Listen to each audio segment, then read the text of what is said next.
صلوا على محمد وآل محمد.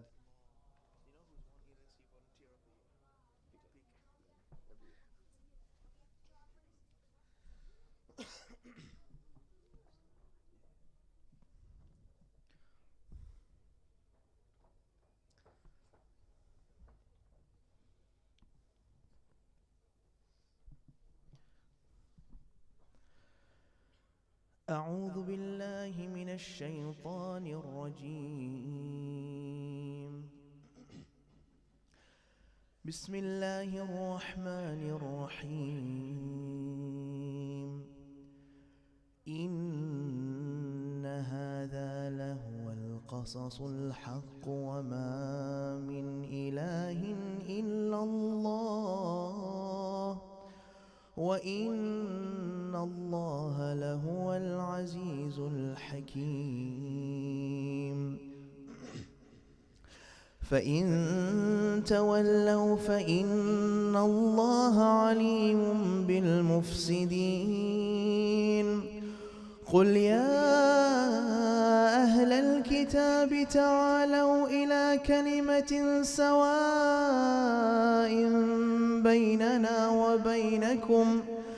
بيننا وبينكم ألا نعبد إلا الله ولا نشرك به شيئا ولا يتخذ بعضنا بعضا أربابا من دون الله.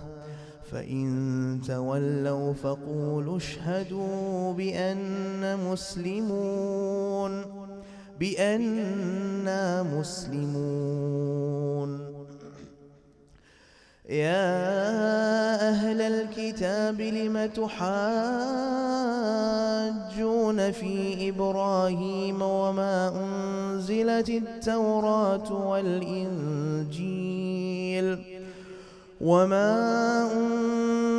التوراة والإنجيل إلا من بعده أفلا تعقلون. ها أنتم هؤلاء حاججتم فيما لكم به علم فلم تحاجون فيما ليس لكم به علم والله يعلم وأنتم لا تعلمون. ما كان إبراهيم يهوديا ولا نصرانيا ولكن كان حنيفا مسلما وما كان من المشركين. إن أولى الناس بإبراهيم للذين اتبعوه وهذا النبي والذين آمنوا والله ولي المؤمنين. ودت طائفة من أهل الكتاب لو يضلونكم وما يضلون إلا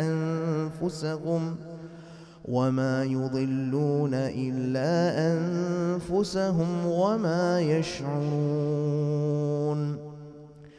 يا أهل الكتاب لم تكفرون بآيات الله وأنتم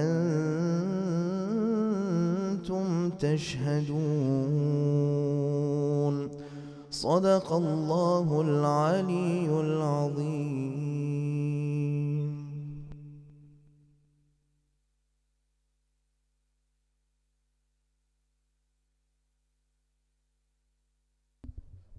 Ahsant, beautiful recitation.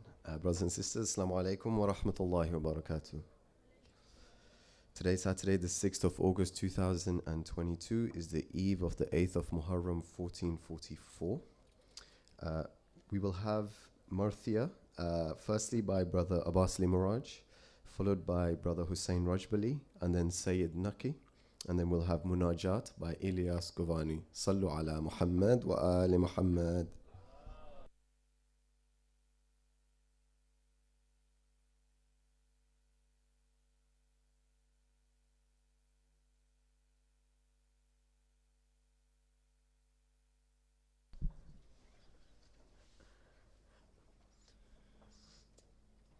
صلوا على محمد وآل محمد.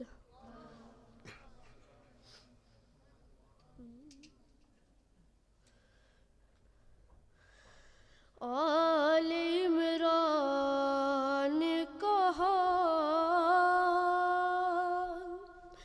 اور زندان کہا، لے بہن قید ہوئی تو نایا غازی، جب ردا سر سے چھنی میں صدا دیتی رہی، تو نایا غازی. ہم کو پانی نہ ملے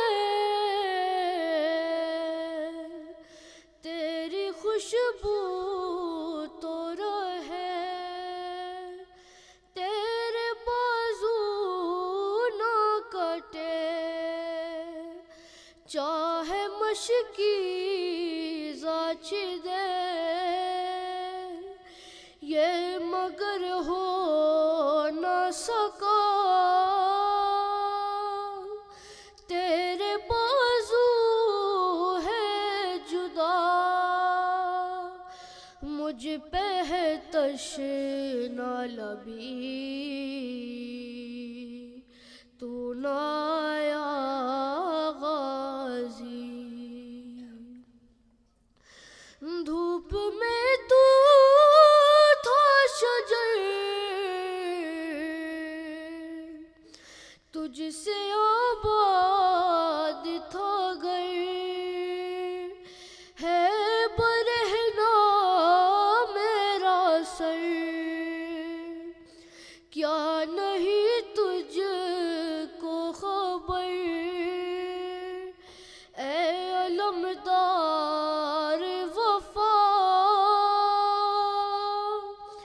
اس بہن کو پا خدا، تجھ سے ڈھارس تھی بڑی، تو نایا غازی.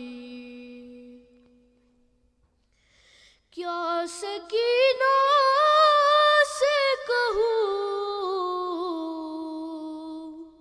اے میرے دل کے سکون، ہائے پانی کے لیے بہہ گیا سب تیرا خون، اب کوئی آس نہیں، تو میرے پاس نہیں، رسی شانوں میں بندھی، تو نایا غازی. کتنی بے بس تھی بہن اے شہنشاہ وفا، نام لے لے کے میرا، جب یہ ظالم نے کہا، ناز تھا جس پہ تجھے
جب رضا سر سے چھنی میں صدا دیتی رہی تو نہ آیا غازی صلی اللہ علیہ محمد وآل محمد.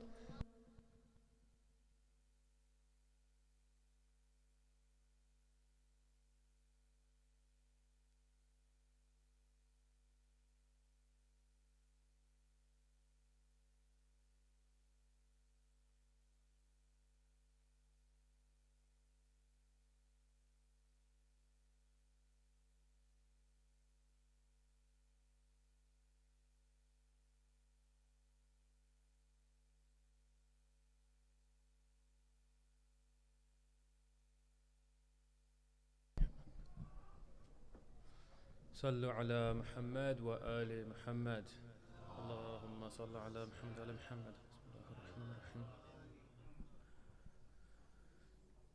جب ہاتھ قلم ہو چکے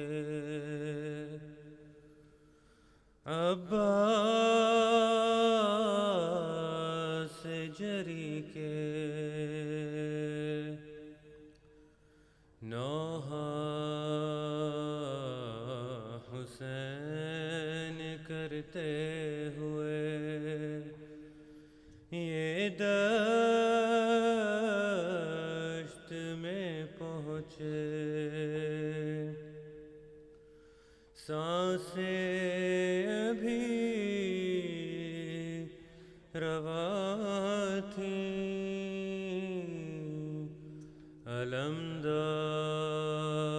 علمدار یہ بولے محروم زیارت کا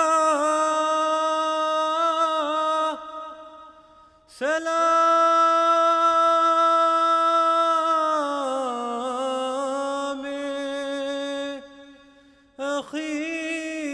اخیر ہے ایک آنکھ میں لہو ہے بھرا ایک میں تیر ہے آقا میرے مولا آقا میرے مولا میں کیسے اٹھوں آقا میرے ہاتھ نہیں ہے میرے ہاتھ نہیں ہے پاؤں نہیں چھو سکتا میرے ہاتھ نہیں ہے میرے ہاتھ نہیں ہے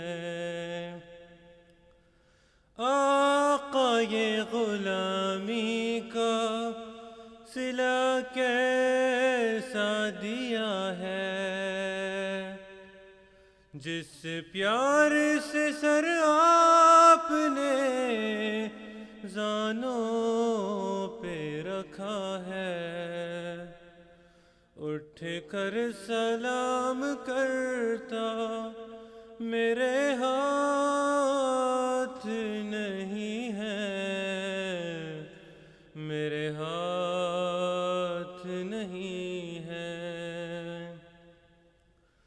میں چادر ضامن تھا محافظ تھا حرم کا اب زندہ بھی رہ جاؤں تو کیا فائدہ آقا زینب کو بتا دینا میرے ہاتھ نہیں ہے میرے ہاتھ نہیں ہے. گودی میں سکینہ کو اٹھاؤں گا میں کیسے، کس طرح نبھاؤں گا غلامی کے طریقے.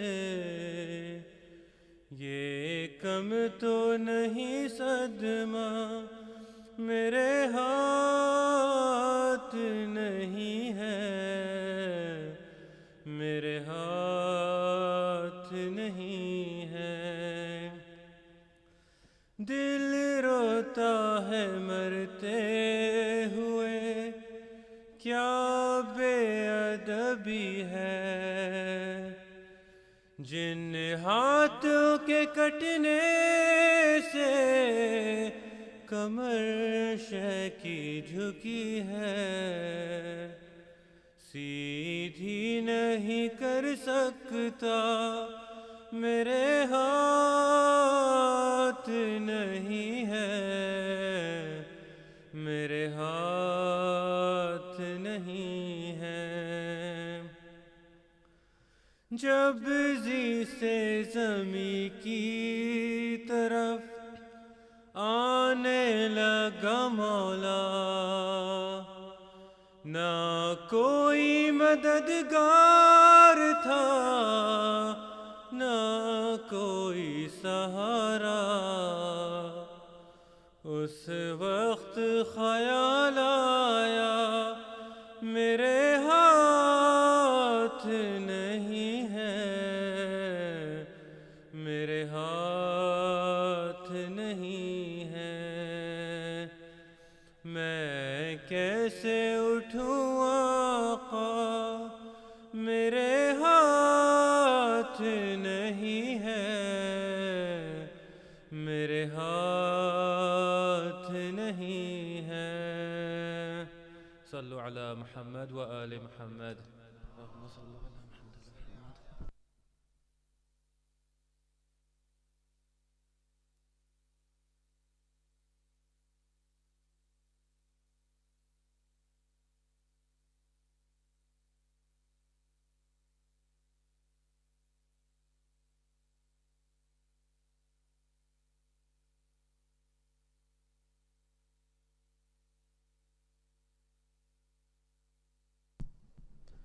صلوات علی محمد و آل محمد. صل علی محمد. Brothers, for this marsiya, please lend your voices in the chorus, calling for Abu al-Fadl Abbas. Salawat ala Muhammad wa ali Muhammad.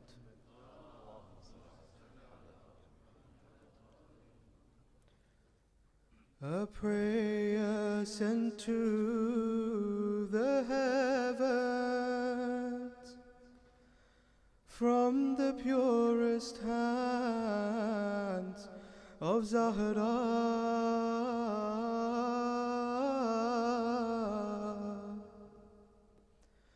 and whose hands were sent to answer,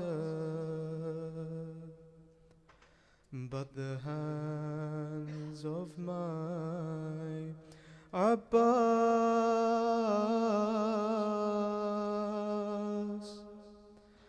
Abbas, Abbas, Abbas, Abbas, Abbas, Abbas, Abbas, Abbas, Abbas.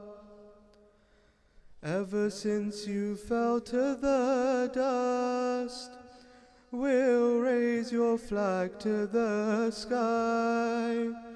You gave your hands for Allah, now ours cling on to your shrine. You could not answer Hal-Min, so for you we replied. Your master left all alone, now millions by his side. Abbas, Abbas, Abbas. All together.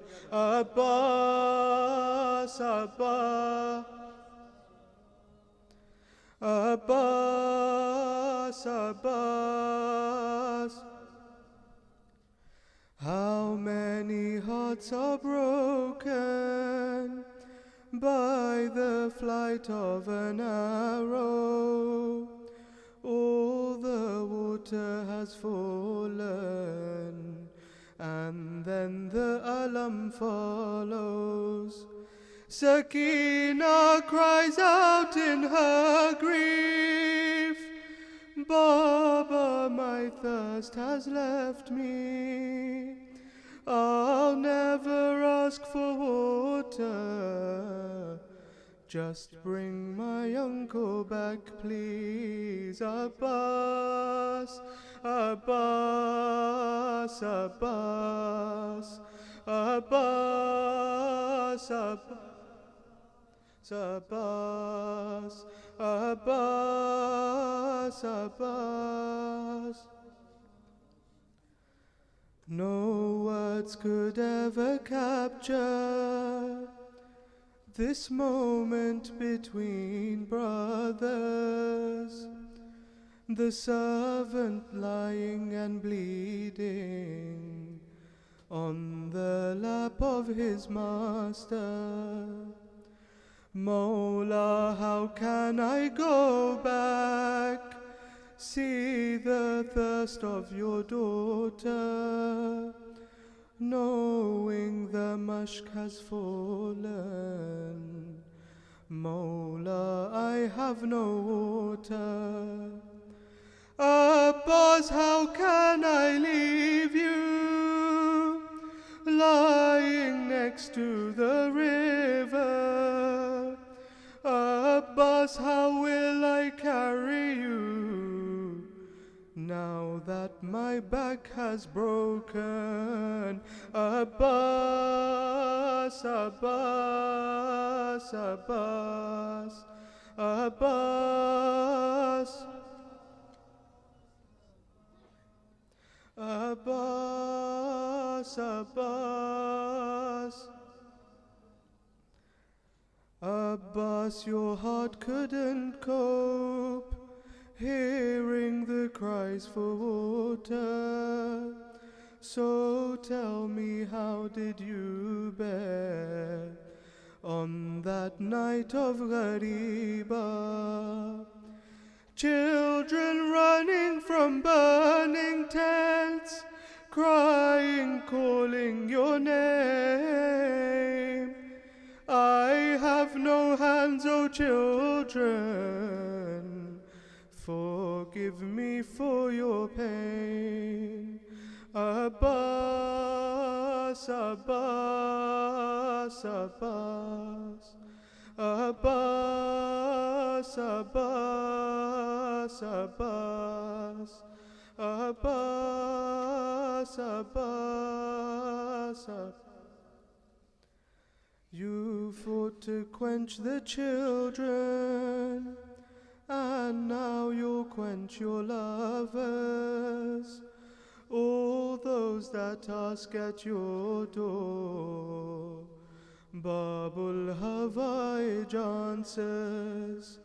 We enter holding anguish, but heaven, when we leave you, we have only one prayer.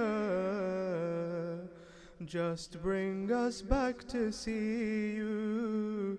Abbas, Abbas, Abbas, Abbas, Abbas, Abbas, Abbas, Abbas, Abbas. Salawat ala Muhammad wa ali Muhammad.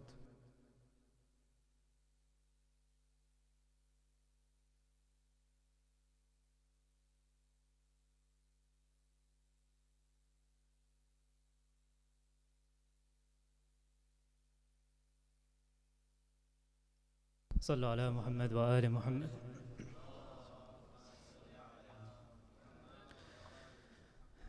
نام عباس سے وسیلہ ہے دعا کے لیے، نام عباس سے وسیلہ ہے دعا کے لیے، سب مل کے نام عباس ہے دعا،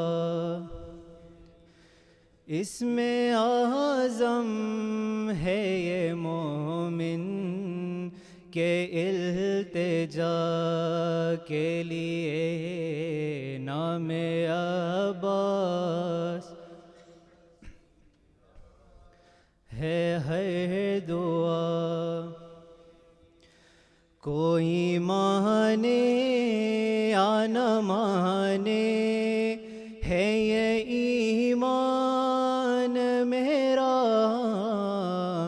نام عباس سے تو بخشش کا ہے سامان میرا، چشمہ فیض ہے، چشمہ فیض ہے یہ دے ہر ایک گدا کے لیے، نام عباس ہے دعا، the name of Abbas will strike fear into the enemy's heart, but when I hear Abul Fadl, my heart finds peace and calm. It is eternal bliss, it is eternal bliss to have Abbas's name on our lips. Naam Abbas se wasila,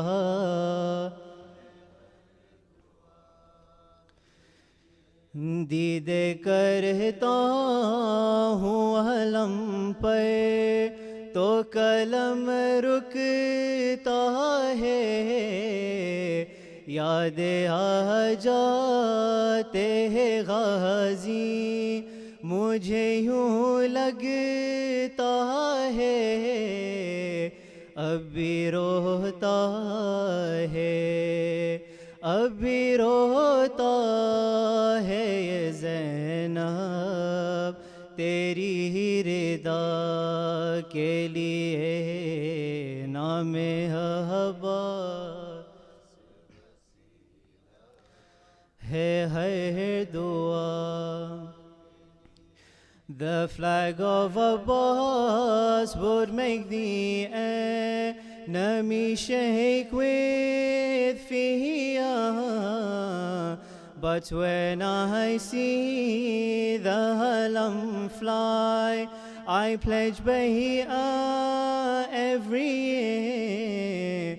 How fortunate are we, how fortunate are we to have Abbas's flag for our shade. Naam Abbas se wasila ہے دعا، ہم کو روزے پہ بلاؤ میرے آقا عباس، چوم لے ہاں کے زری کو میرے آقا عباس، بہر معصوم سکینہ کی التجا کے لیے، نام عباس سے وسیلہ ہے دعا کے لیے، نام عباس سے وسیلہ है दुआ के लिए सल्लल्लाहु अलैहि मुहम्मद व आले Muhammad.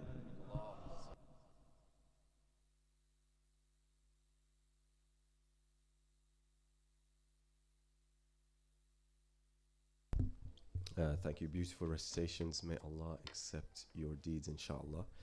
Before we move on to the lecture, we need to try and maximize the amount of space that we have in the marquee. It is Saturday night and the 8th eve, so if people can please, with the loud salawat, really shuffle forward. Sallu ala Muhammad wa ali Muhammad.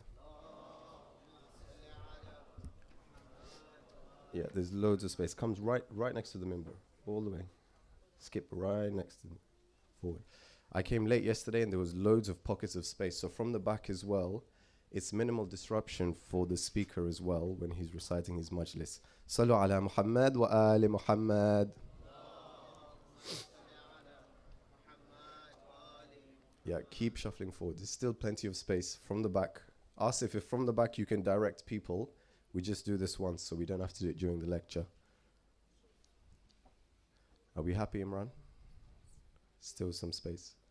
Shuffle forward, please. Thank you.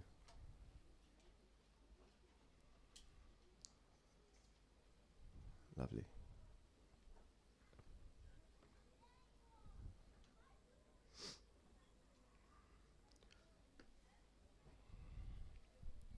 Okay, great, brilliant.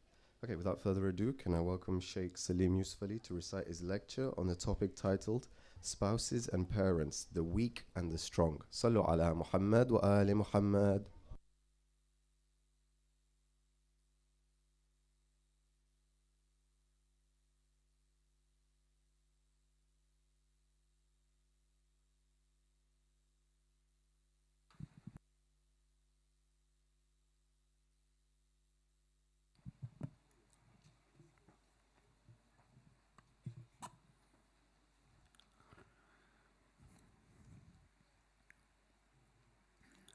أعوذ بالله من الشيطان الرجيم بسم الله الرحمن الرحيم الحمد لله رب العالمين لا حول ولا قوة إلا بالله العلي العظيم والصلاة والسلام على أشرف الأنبياء والمرسلين وخاتم النبيين وسيد المرسلين أبي القاسم محمد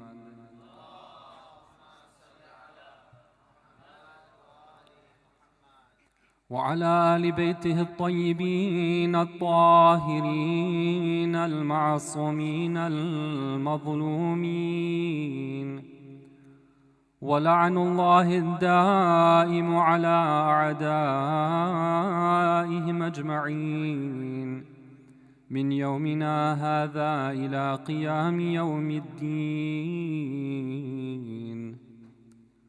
السلام على الحسين وعلى علي بن الحسين وعلى أولاد الحسين وعلى أصحاب الحسين.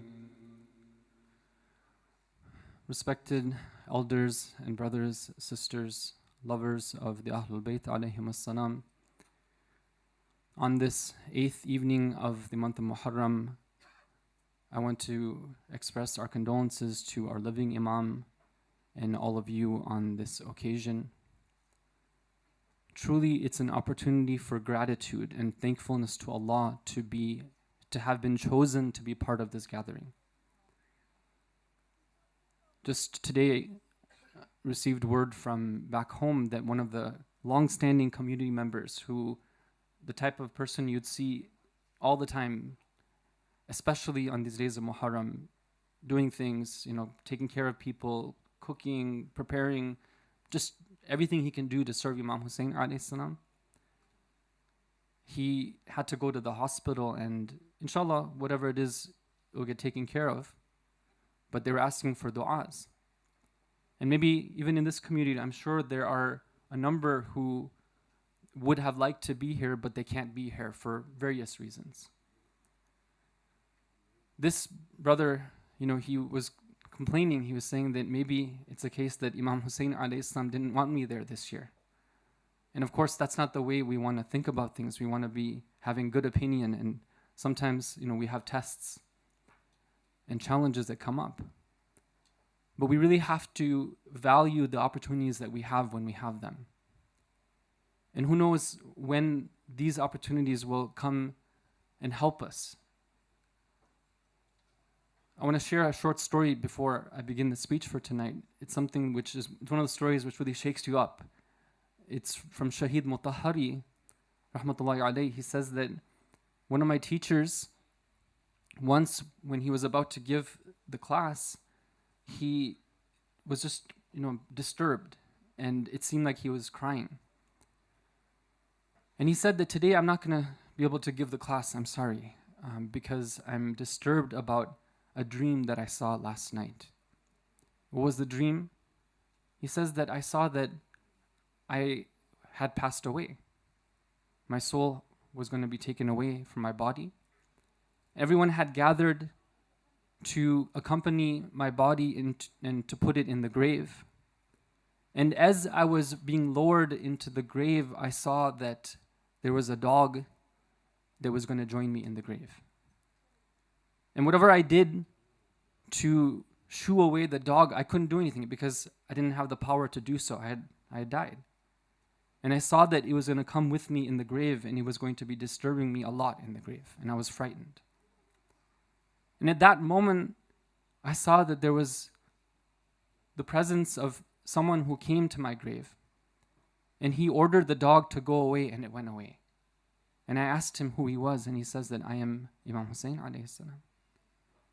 And he says, I came to understand that that dog was the representation of the undue anger that I was having towards my family members. And when I woke up, I realized that this whole dream and everything that was there, it was all a lesson for me. What was the lesson? The lesson is that Imam Hussein alayhi salam is there to help us. And when we have opportunities like this in this world to come to these gatherings, we're here to really think about how we can make our lives be more Husseini, more like Imam Hussein alayhi salam. His martyrdom is an opportunity for us to identify those places where we can change, rectify, modify, inshallah improve, so that he will be there with us when we leave this world, and he will be there and be happy to receive us, inshallah. Sallu ala Muhammad wa ali Muhammad.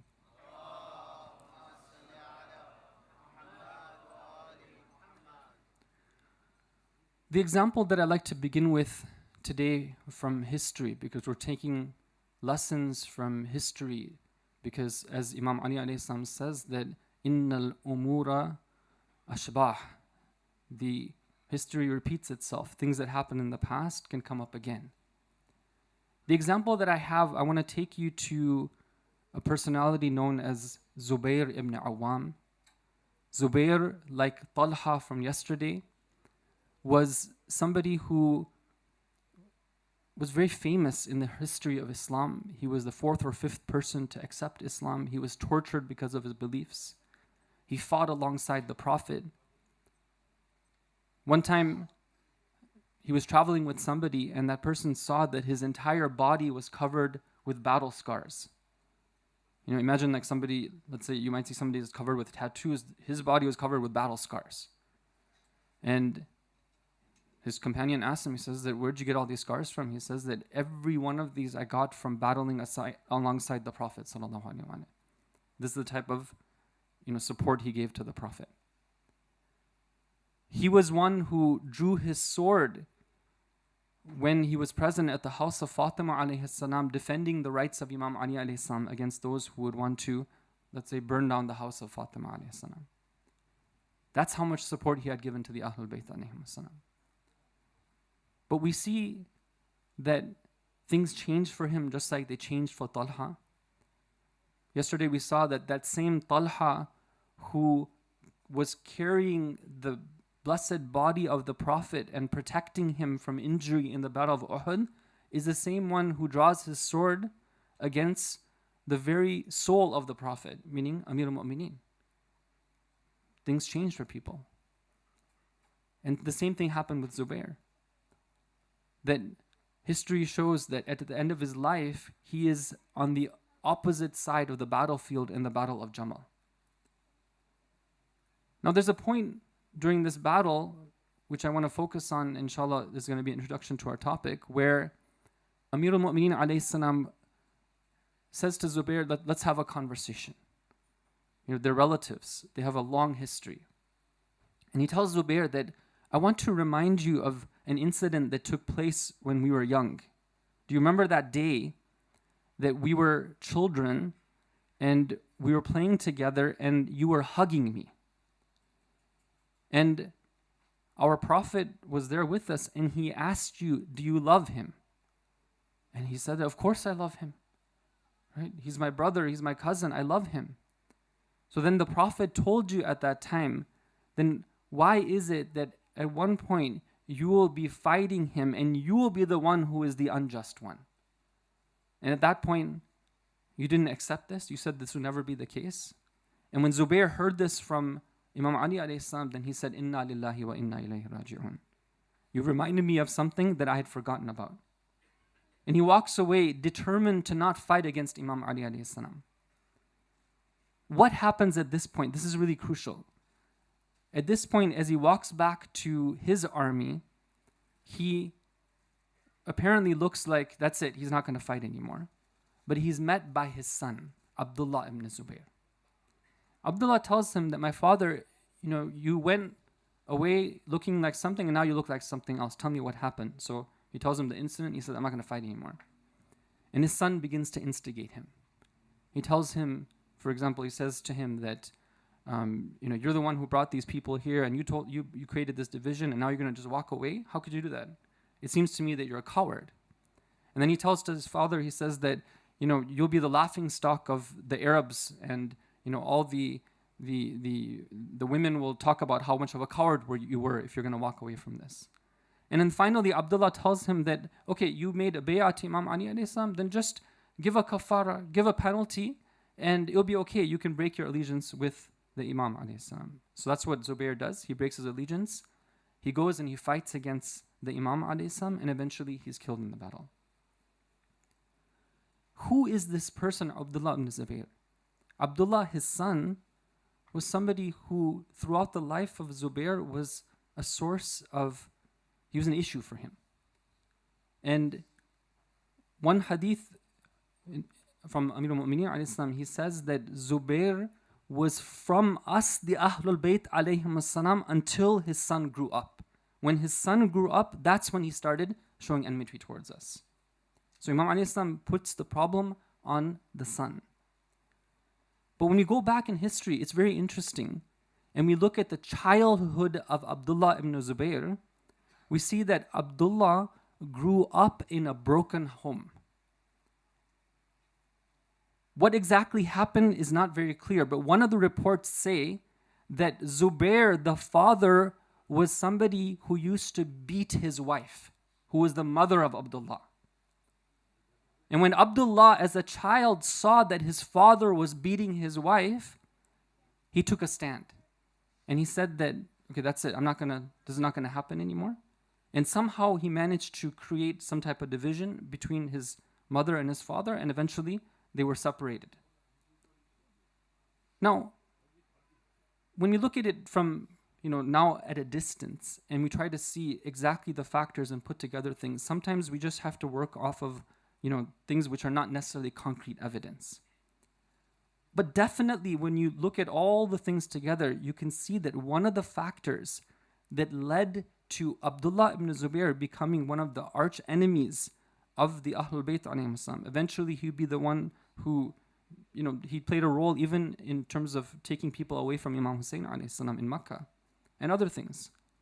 One of the factors had to do with his relationship with his father and his broken home.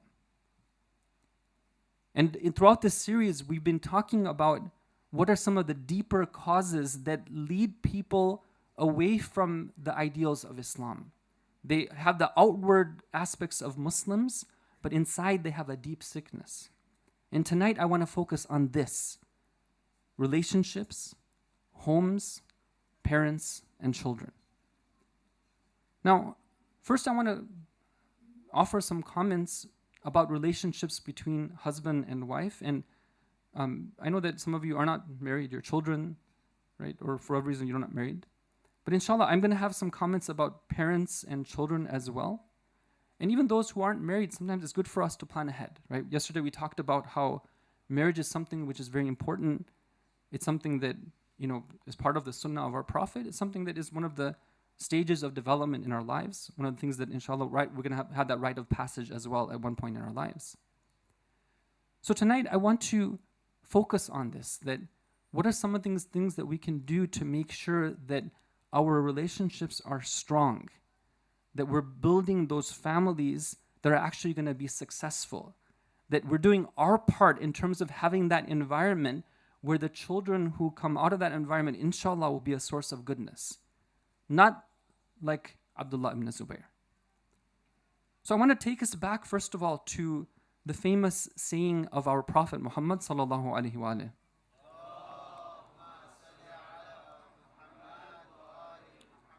where he says that ma buniya bina'un fil islami ahabbu ila Allahi min at-tazwij. You've heard this before many times. There is no building which is built in Islam that is more beloved to Allah than marriage. When you're building a building, it's super important to have certain codes that you follow, certain regulations that you're going to adhere to. In this hadith, the Prophet mentions very particularly that if you're going to build the building of tazweej, of marriage, it should be according to Islam. And this is the first point I want to make in terms of practical suggestions. Sometimes you see that people approach marriage and they're like, yeah, okay, I'm going to go through the Muslim vows, I'll do the nikah ceremony and the aqd and whatnot. But the way that the rules that I'm going to play by in my family life are going to be something that are my own rules. For example, one of the common rules, which is the 50-50 rule, right? Everything is going to be like equal, right? In terms of our responsibilities, in terms of our finances and everything. We're going to take that. Why? Because it's a good number, right? 50 plus 50 equals 100. It's easy to go by that. And we look at Islam and it has a nice, rich set of rules and responsibilities, where oftentimes it's not about 50-50. Sometimes it's 30 and 70. Sometimes it's 100 and 0. Right? Sometimes it goes beyond numbers. Right? It goes into things which you don't want to quantify them. Right? It comes into things like stepping up to taking the higher ground. And we talked yesterday about what happens when you have a system which is dependent on an individual, when they make the calls as to what's right and wrong. What Islam teaches us is that if you're going to take your own path when it comes to your relationship and how you're going to govern it, then you're on your own when it comes to the results. And this is very important, right? We want to have the best of results. What is the basis on which that building is supposed to be built according to Islamic standards? This is what the Quran tells us in verse 21 of Surah Ar-Rum, Surah number 30. أعوذ بالله من الشيطان الرجيم ومن آياته أن خلق لكم من أنفسكم أزواجا لتسكنوا إليها. The purpose of a home, the purpose of a family is sukun, is to have sukun, to have an environment of tranquility and peace, to have comfort of the heart.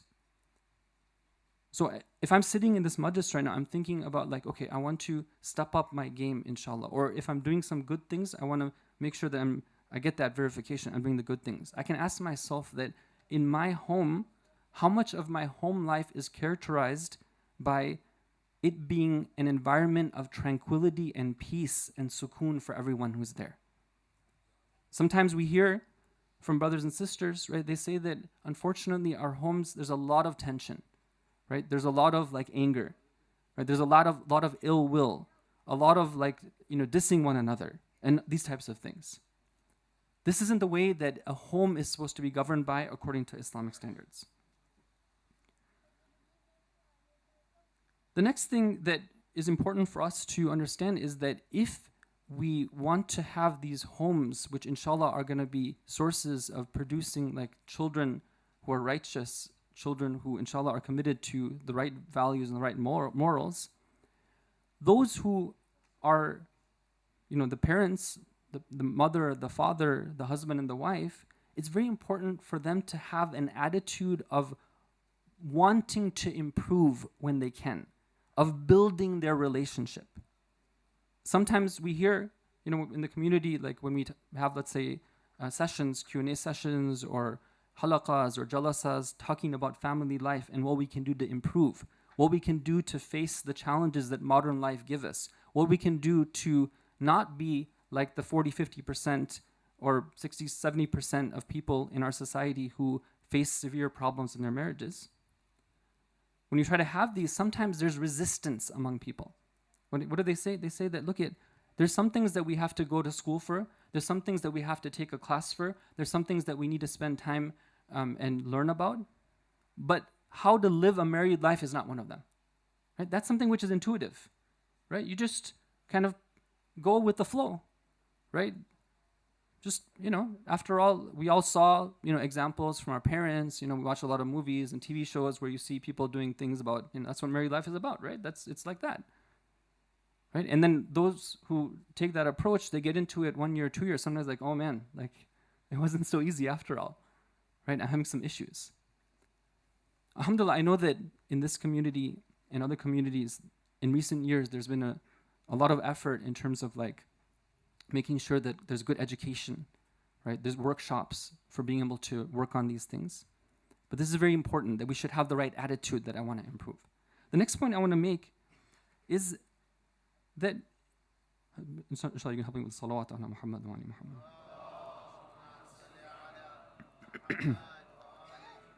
Is that oftentimes prevention is the best medicine rather than cure. When somebody is sick, right? Okay, now you have to deal with it. But how better it is if you can have preventative medicine, where before that sickness even comes up, the person has a type of lifestyle where they're going to avoid that sickness coming in the first place. What is one of the practical steps that we can do to make sure our relationships are grounded and they are firm? One of the things that is, I want to suggest, inshallah, if you're doing it, that's great. If you're not, something that we can work on, is trying to have a very good understanding of the other party. Trying to understand who they are, what is it that they are about. The more connection points you have with somebody, the tighter the bond is going to be. And that comes about, again, it's not something which is natural. Sometimes you talk to couples that have been married for 10, 20 years, and you ask them about, the particularities of their spouse, and they'll be like, oh, I don't really know. Right? I haven't really found out those type of things. Why? Because we haven't talked about those things. Of course, there are the other example as well where they're very good at it. But this is very important to have those deep conversations, to reach out, to show that I am interested in you. I want to develop a connection with you. I want to spend time with you. I'm going to make time for you. And along with that, there is the etiquette of making sure that we have healthy relationships. What are some of those etiquette points? Number one is making sure that we thank Allah for giving us the person that we have. Sometimes we're very quick to see all the negatives in our spouse, our children, right? Our parents, and we come with a long list. Oh, my dad is like this, my mom is like this, my son is like this, my spouse is like this. But we don't take into account all the wonderful things that they have as well. For example, if your spouse, your child, your mother, your father is a believer, they have love of the Ahlul Bayt alayhim in their hearts. Right? They're people who like the Quran. They're people who like the Ahlul Bayt. This itself is a great blessing. Do we thank Allah for giving us somebody like that and putting them in our lives? They say that every day we should have at least one time in the day where we put our head down into sajda and we thank Allah for giving us the people who are close to us, our family members. Because there are those who don't have that. They're all alone, right? But at least if we have somebody, then that's something. Sure, there's problems, but at least we have this. That's important. Now, let's say that there are problems. Yesterday, we talked about this approach where you don't go head on. You don't go try to assert your power. You know, one thing I want to say about my experience here in Britain, alhamdulillah, there's a lot of wonderful things. But as a pedestrian, like, you know, you're on your own when it comes to the streets of Britain. Because those cars are not going to stop for you unless they want to stop for you, right? Sometimes you take 1 foot in and they go faster.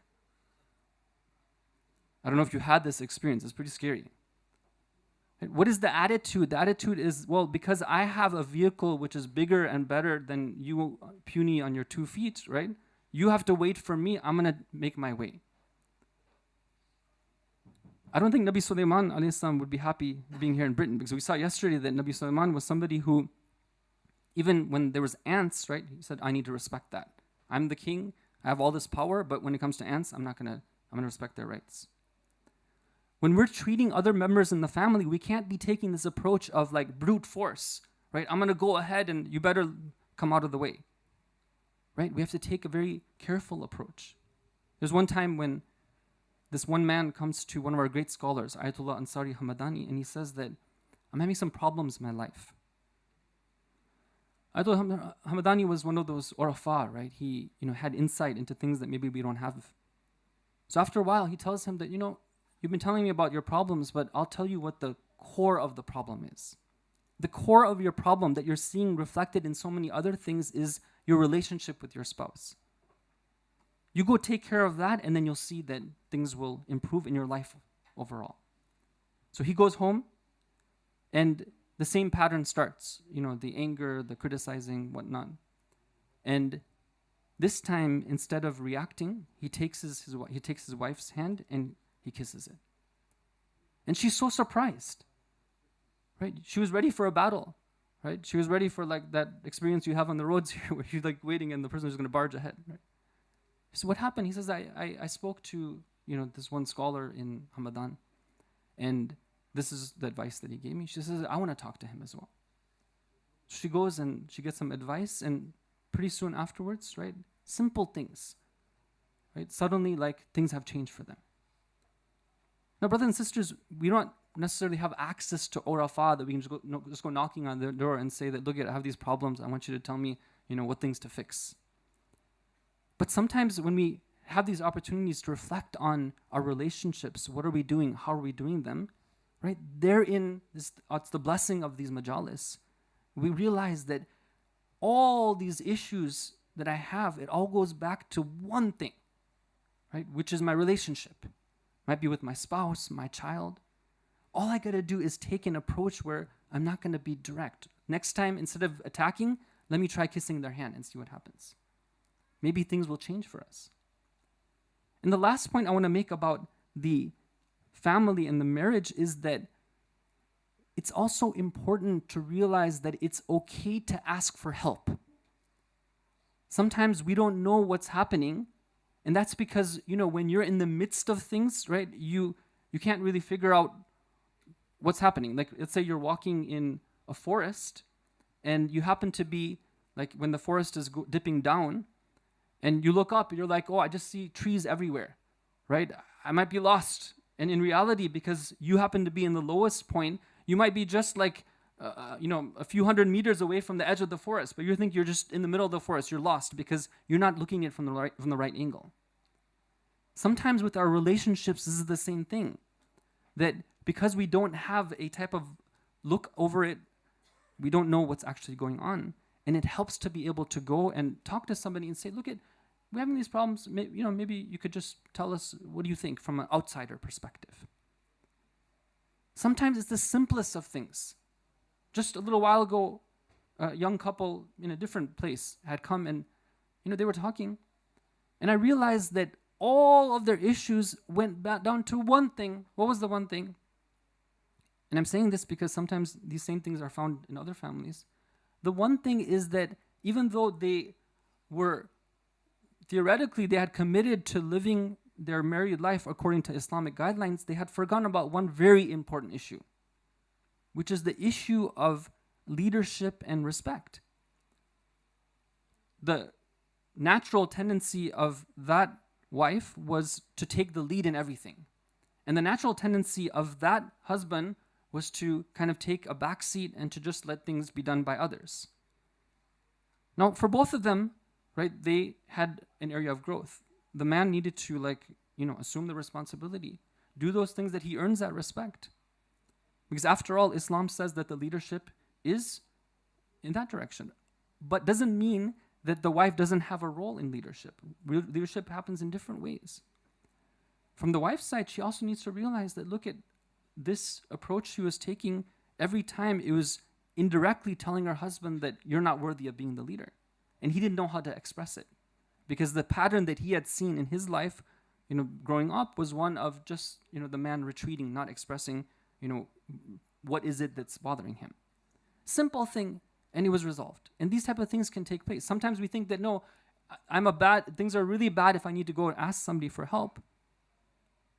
But I'll tell you something that I heard from a very reputable source, that even among the top scholars, like one of the marjas, I heard this, that one of the marjas has a habit of once in a while, he'll bring in one of the top scholars and him and his wife will have a session with him.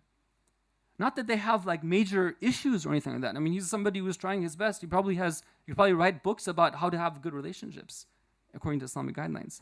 But just to check, just to make sure that he's not doing any injustice to his wife, he says, let me bring in a third party once in a while, just to make sure if she has anything to say, she can say, if I have anything, and then we can sort it out.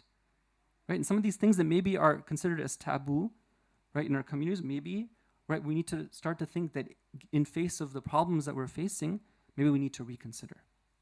What is it that's taboo or not? Now, the final point that I'll make tonight, inshallah, has to do with the relationship between children and parents. There's a lot to say about this. In the story of Abdullah ibn Zubair and his father, we saw that there was a very strange dynamic there, where Abdullah was somebody who was controlling his father. He was playing with him. He was like a toy in his hand. He would use him for his own interests. And that's just one example of a bad parenting strategy. And this is a discussion that I think it's important to bring up, that what is the ideal parenting strategy? Because once again, a lot of times what we do is we do what we saw being done. Or if what we saw being done was not acceptable to us when we were growing up, we do the opposite of that. So let's say, for example, sometimes we see that, okay, I would grow up and my parents were very strict on me and very harsh. So then I'm going to take the opposite of that. I'm going to be like very, very, very, like just giving and let my kids do whatever they want. Right? And neither of them do I see the desired results. So what is that ideal Islamic standard? Just recently, there's a very interesting article in The Guardian when they were talking about the mental health of teenagers in the United States. They said that in the last number of years, until 2021, mental health issues like depression had skyrocketed from 20% to 41%. That's huge. Right? And they were talking about even the rates of like suicide ideation, right, among young people had just skyrocketed. Right? And they said, what's going on in our society? What's happening? One of the things they talked about was social media, which inshallah we'll get a chance to talk about tomorrow night. One of the things they talked about was the lack of proper socialization, especially because of the pandemic. Inshallah we're going to get a chance to talk about that the night afterwards. The third thing they talked about is that simply one of the things that's leading to children having mental health issues, they're not even talking about the spiritual issues, is unhealthy parenting styles. That people have gotten into a situation in the modern world where they don't know what is the right way to actually be a parent. Now tonight I don't have enough time to actually go into this, but I just put it as a question for us to reflect upon. What is that right strategy that I can take? What are the principles that I can follow when it comes to making sure that I'm doing the right thing when it comes to raising my children? Should I be strict? Should I be lax? Right? Should I be like super friendly? Should I be like kind of stern? Right? Should I be encouraging? Should I be like demanding?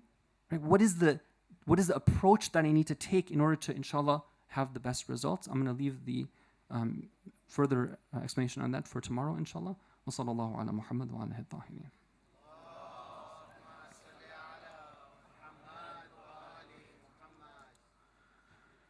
Brothers and sisters, we've gathered here tonight for a very important and very heavy musibah. And one of the things that I think it's very important, brothers and sisters, that we do is to encourage the proper culture of grieving and mourning. This is not just, somebody sitting up on a chair and saying some story, right? Like Aesop's, fairy tales or something like that. Right? This is reality, right? These are the people who are the best people on earth. And we're going to see here how they were treated in the worst of manners. And what it's supposed to do, it's supposed to trigger an emotional response. Sometimes it might help us to think about things at a certain way. For example, we're told about Amir al-Mu'mineen alayhi salam, we're told that Imam alayhi salam, one time, you've heard this hadith before, it's famous hadith that our Prophet said that if you want to see Adam in his knowledge, and you want to see Nuh in his taqwa, and you want to see Musa in his haiba, and you want to see Isa in his ibadah, his worship, فَانظُرْ إِلَىٰ عَلِيِّ بْنِ أَبِي طَالِبْ عَلَيْهِ السَّلَامِ.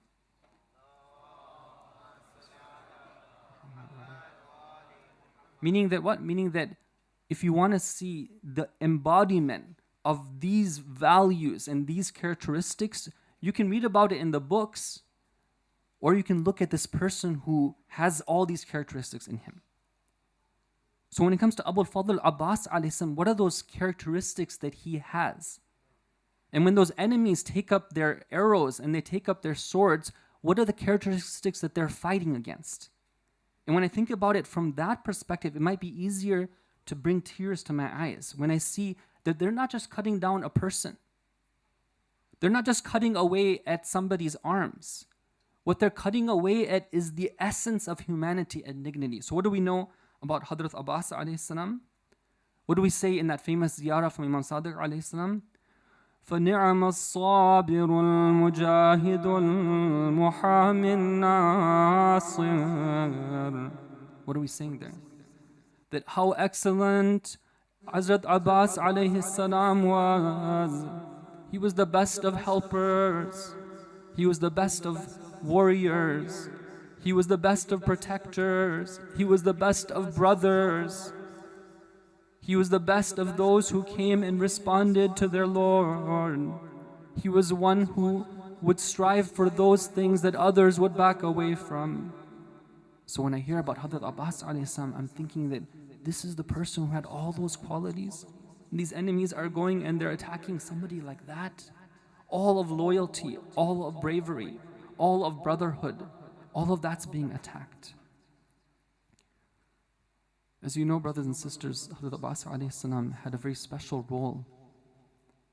He was the siqa. He was the one who would bring the water. Sometimes we don't appreciate this because water is so readily available. But imagine that we were put in the hot desert sand with the sun blazing down upon us. What would we be caring about? Our mouths would be thirsty and we'd be waiting for that time when water would be brought to us. This is how people saw Hadrat Abbas alayhi salam. He was the water bringer. He was the one who was sahib al-liwa. He was the flag bearer. In an army, the flag bearer was so important. That's where people would rally around. That's where people would go to. When they're concerned about what's happening, they would look to the flag and they'd see if that's standing high, then we're okay. The army is still intact. Let's now go through the story of Hadrat Abbas alayhi salam. Sallallahu alayka ya Aba Abdullah.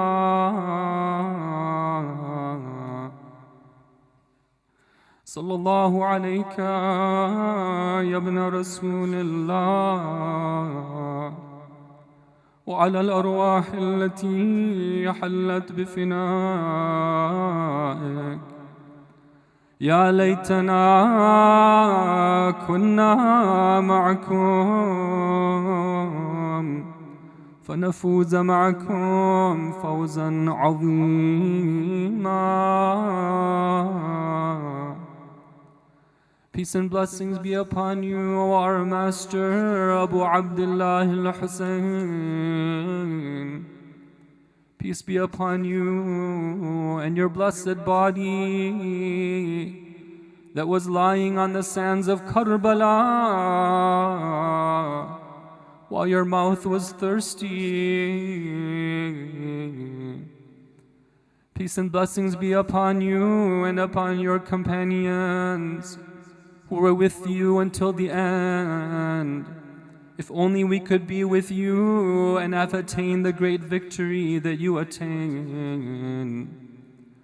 Peace and blessings of Allah be upon Abu al-Fadl al-Abbas ibn Amir al-Mu'mineen.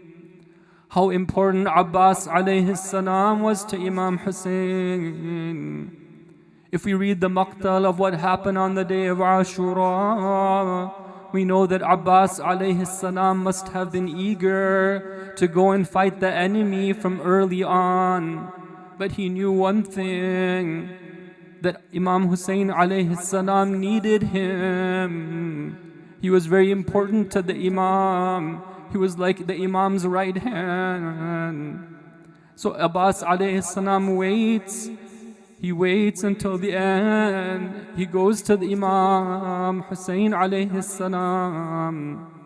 There are different reports as to what happens now. One of the reports say that Imam Hussein alayhi salam looks at Abbas. He says to him, the children are thirsty. Abbas is the siqa. Oh Abbas, let's go and get some water for the children. This report says that Imam Hussein and Hadrat Abbas together advanced on the enemy. They fight the enemy bravely. Eventually they get separated. But let's go now to Hadrat Abbas alayhi salam.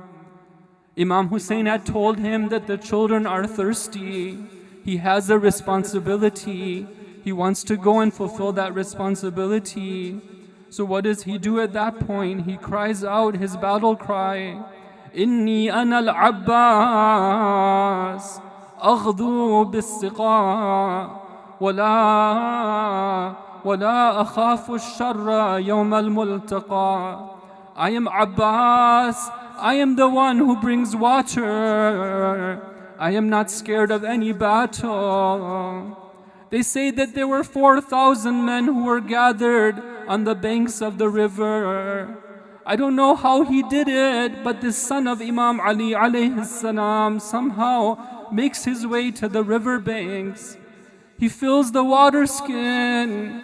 How is he going to bring it back? He decides that he's going to need a shield for the skin. What is going to be the shield for the water? It's going to be his very own body.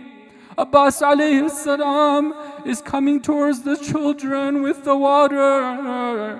The enemy is surrounding him. They are from all angles attacking him. One of them raises his sword. The sword comes down. Abbas alayhi salam cries out, إن قطعتم يميني فإني أحامي عبدا عن ديني وعن إمام صادق اليقين. If you want to cut off my right hand, I will never give up defending this religion. I will never give up defending this Imam, this pure Imam, this truthful Imam. Abbas alayhi salam shifts his sword to his left hand. But soon afterwards, the cry comes from Abbas. قَدْ قَطَعُوا بِبَغْيِهِمْ يَسَارِي فَأَصْلِهِمْ يَا رَبِّي حَرَّ النَّارِ.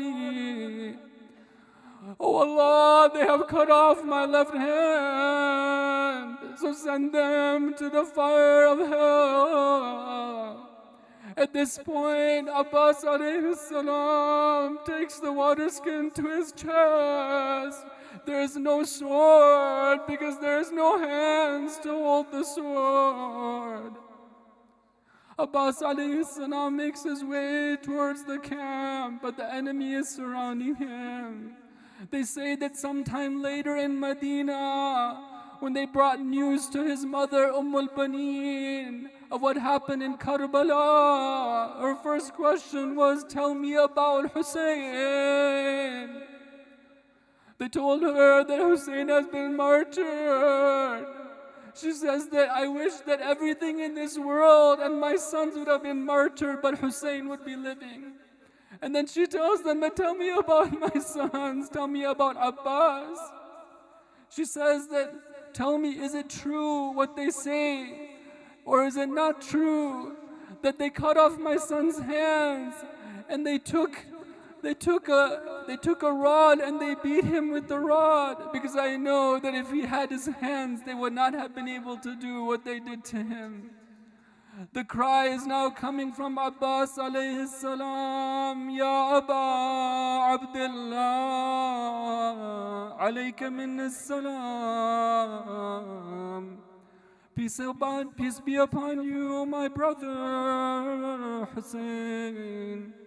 Imam Hussein comes to him. He must have been thinking, "Abbas, when I left you, you had your arms, you had your sword, but what has happened to you now? Al-an inkasara dhahri wa qallat hilati." My very backbone has been broken. All means of escape have been blocked for me. لا حول ولا قوة إلا بالله العلي العظيم ولعنة الله على القوم الظالمين وسيعلم الذين ظلموا أي منقلب ينقلبون. ماتم حسين.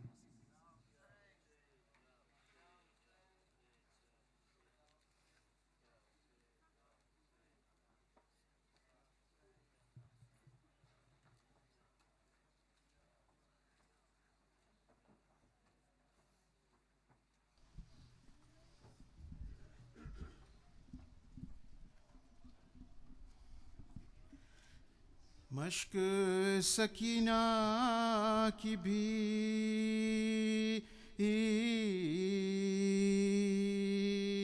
دیکھو وہ ہے بند رہی،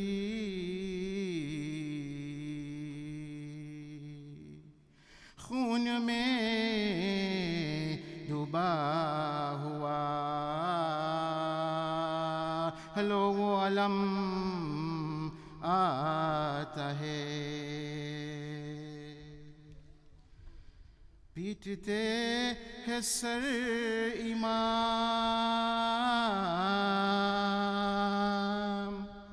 رو رو کے ہر ایک گام، غازی تصدق ہوا ہلو وہ علم آتا ہے، بھائی کے اب صدمے سے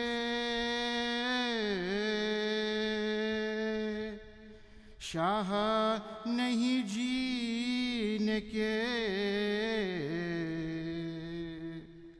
موت کا ہے سامنا لو وہ علم آتا ہے، ہو چکے بے کس امام، جنگ ہوئی ہے اختتام، بھائی بھی کام آ چکا ہلو وہ علم آتا ہے، جس سے تھی دارس بندی مر گیا وہ بھی جری، جائتا مل ہے کیا لو وہ علم آتا ہے بھائی عباس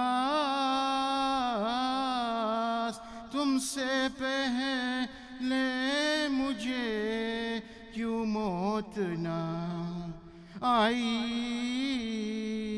عباس ہائے وہ شاہ کا کہنا میرے بھائی عباس تم سے پہلے مجھے کیوں موت نہ آئی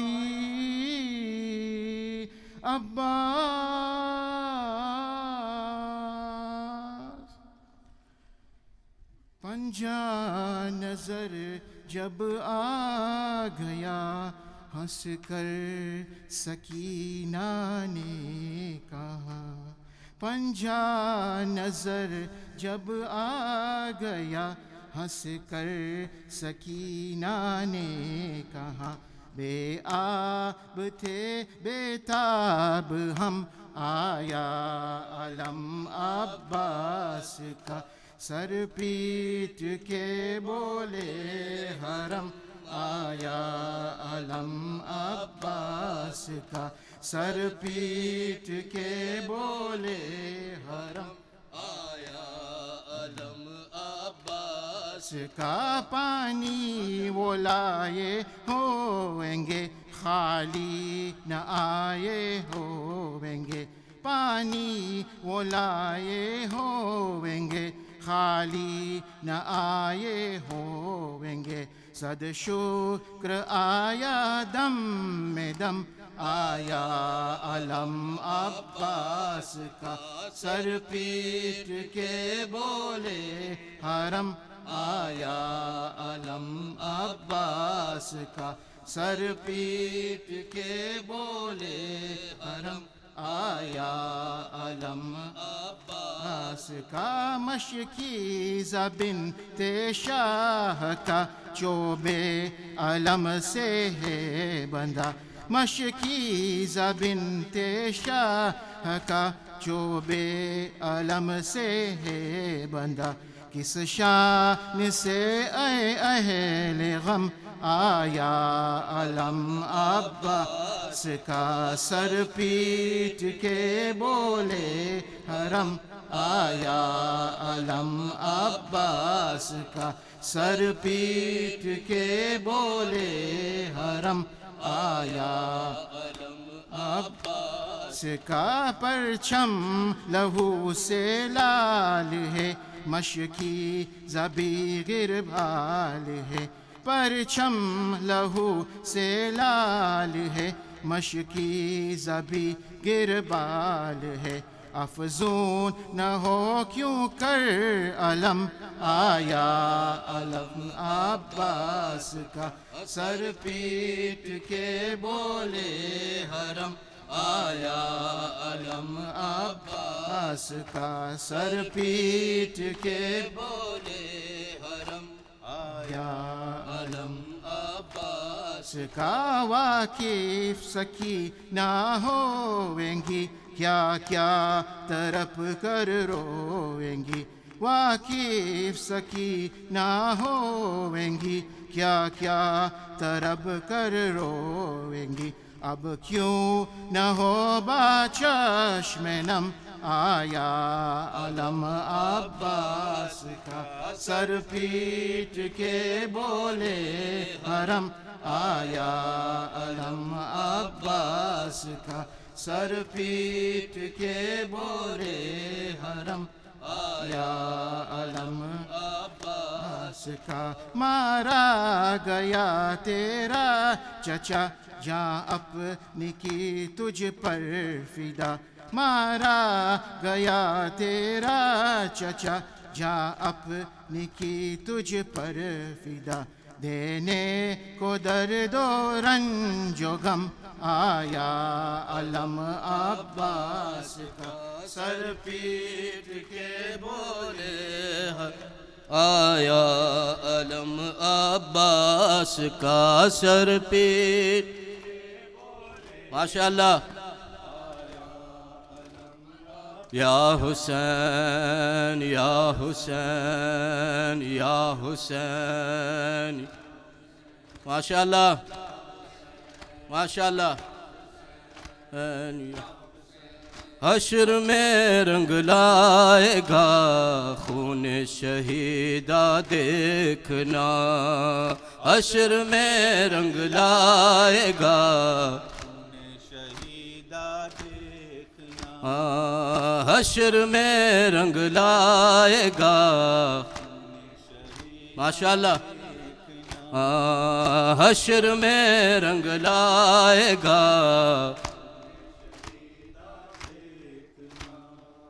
آئے گی جب فاطمہ آئے گی جب فاطمہ حال پریشان دیکھنا. رنگ لائے گا خون شہیدہ دیکھنا.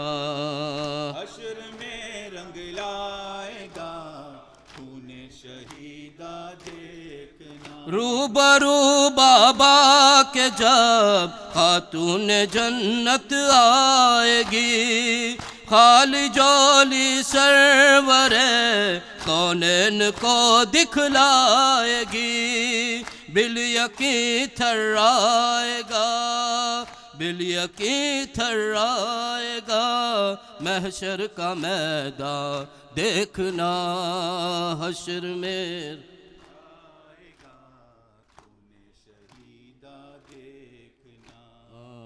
حشر میں رنگ لائے گا. رکھ دیا برچی نے اکبر کا کلیجہ چیر کے.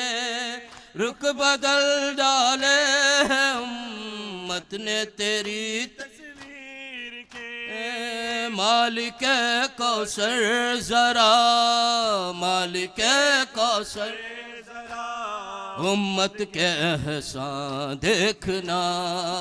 حشر میں رنگ لائے گا. ماشاءاللہ. حشر میں رنگ لائے گا.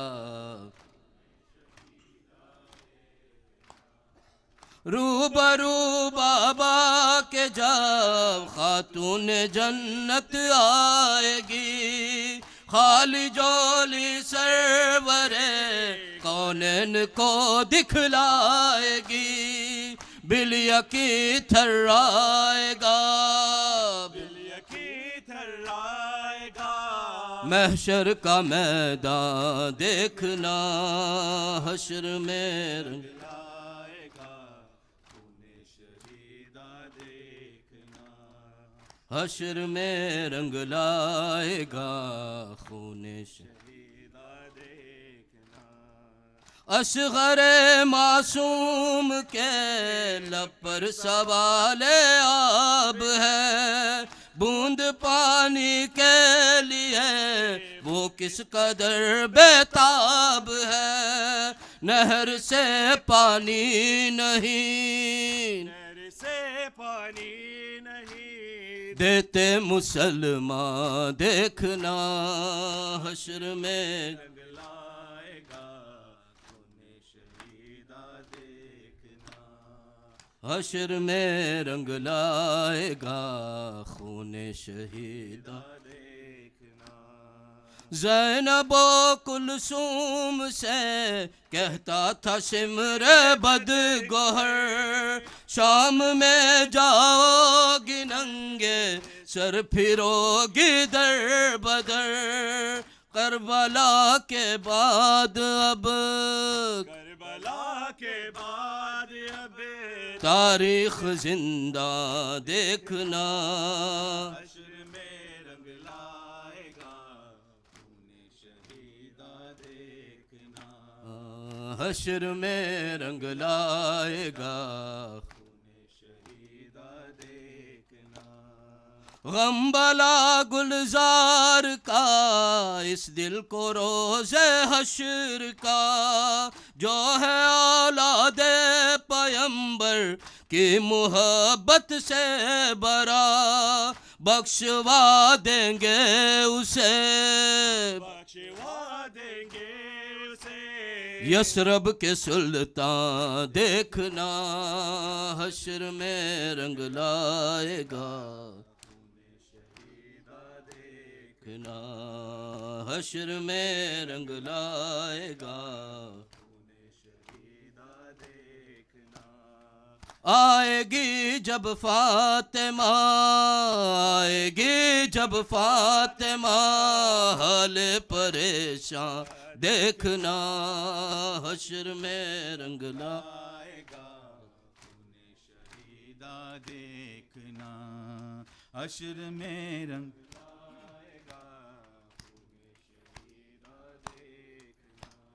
اللہ اللہ اللہ اللہ اللہ اللہ اللہ اللہ اللہ اللہ اللہ میرا بھائی نہ رہا میرا بھائی نہ رہا میرا بھائی نہ رہا میرا بھائی نہ رہا میرا بھائی نہ رہا میرا بھائی نہ رہا لاش عباس پا کہتے تھے شاہ کرب و بلا لاش عباس پا کہتے تھے شاہ کرب و بلا یا رب اس کا کوئی ارمان بھی پورا نہ ہوا میرا بھائی نہ رہا میرا بھائی نہ رہا میرا بھائی نہ رہا میرا بھائی نہ رہا بچھڑا غربت میں میرے عرش وفا کا خاور بچھڑا غربت میں میرے عرش وفا کا خاور دشت ظلمت میں خفا ہے بنی ہاشم کا کمر یہ جہاں میری نگاہوں میں ہے اندھیر ہوا یا رب اس کا کوئی ارمان بھی پورا نہ ہوا میرا بھائی نہ رہا میرا بھائی نہ رہا میرا بھائی نہ رہا میرا بھائی نہ رہا میری راہوں میں صدا اس نے بچھائی آنکھیں میری راہوں میں صدا اس نے بچھائی آنکھیں بھول کر بھی میرے آگے نہ اٹھائی آنکھیں روز و شب روز ازل سے میری خدمت میں رہا یا رب اس کا کوئی ارمان بھی پورا نہ ہوا میرا بھائی نہ رہا میرا بھائی نہ رہا میرا بھائی نہ رہا میرا بھائی نہ رہا محمد وآل محمد صلوات. Please prepare for salah.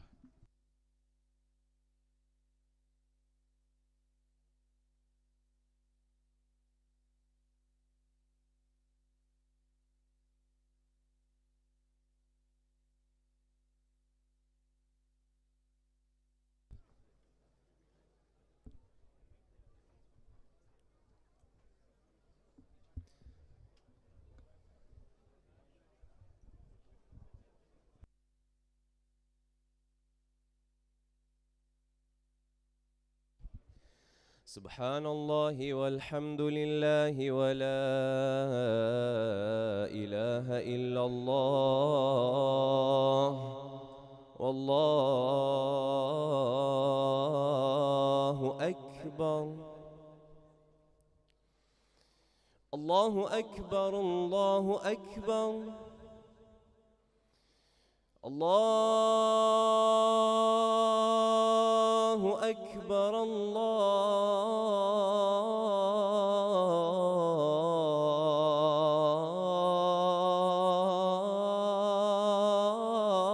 الله أكبر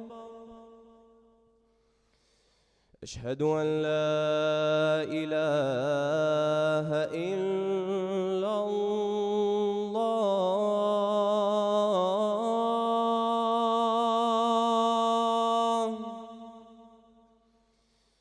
أشهد أن لا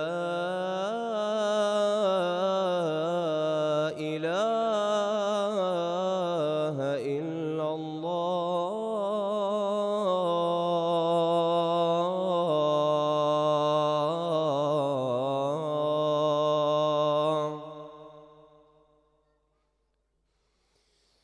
أشهد أن محمدًا رسول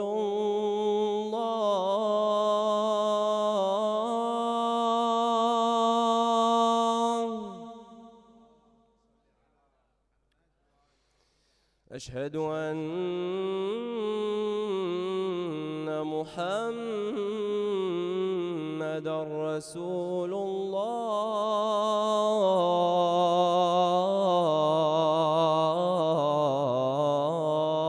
الله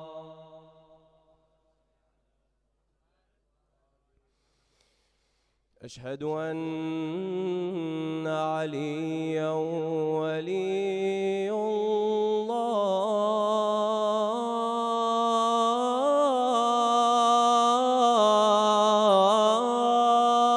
الله أشهد أن عليًا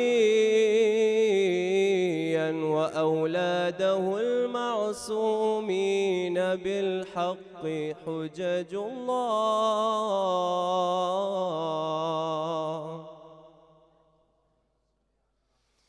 حي على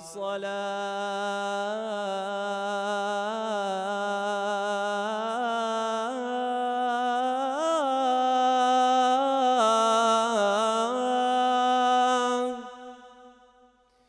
حي على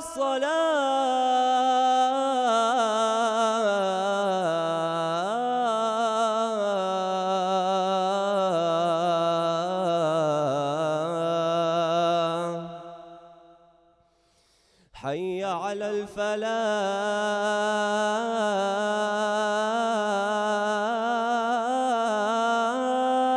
الفلاح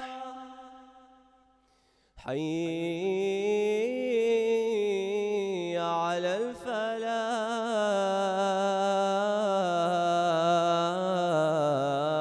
الفلاح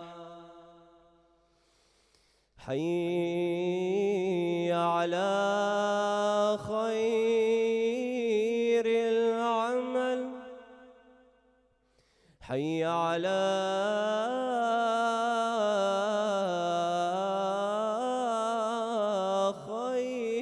خير العمل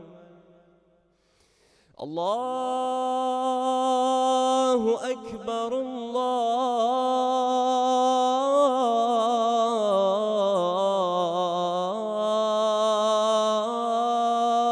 الله أكبر لا إله إلا الله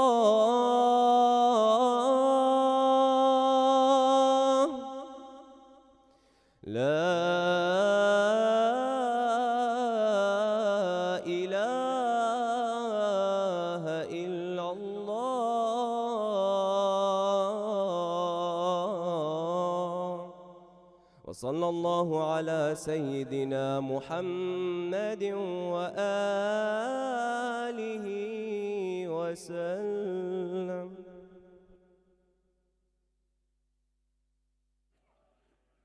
Before we start Salah, if people can just try and squeeze in a little bit more, there's quite a few people that's going to come in from the outside. If we can just fill the gaps and just shuffle to your left as much as you can, that'd be great. Thank you.